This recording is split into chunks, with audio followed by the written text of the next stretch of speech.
Administració digital que es fa amb signatura digital i que per tant dona totes les garanties de seguretat per l'administrador i per l'administrat, no solament permetrà que l'expedient, l'acció del ciutadà no es perdi i per tant hi hagin protocols de resposta marcats i ràpid, sinó que el ciutadà podrà saber a on està el seu expedient, en quin moment del tràmit està el seu expedient.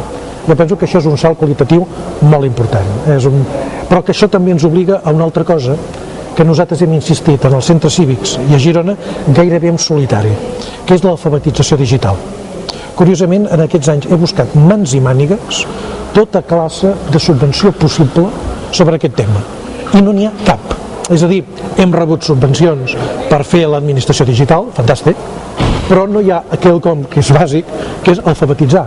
És a dir, que el ciutadà pugui tenir les mínimes habilitats per poder usar un ordenador, internet, poder fer la seva signatura, saber-la usar. Això ho hem estat fent en aquests 2 últims anys als centres cívics amb un gran èxit. És a dir, tots els cursos que hem fet han quedat plens. I ho hem tingut que fer com?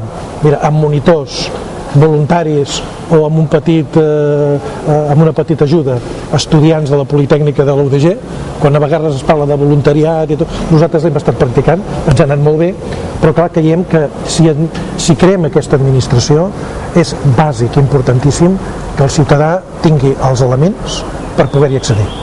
No tot són la generació entre els 10 i els 30. Hi ha molta gent per sobre dels 30 anys en què per ell un ordenador, per ell moure's a internet és un gran cost. Per tant, el que no podem fer és una acció com aquesta, que és per la majoria, sabent que una part important dels ciutadans se'n pot quedar fora. Aquest també per nosaltres és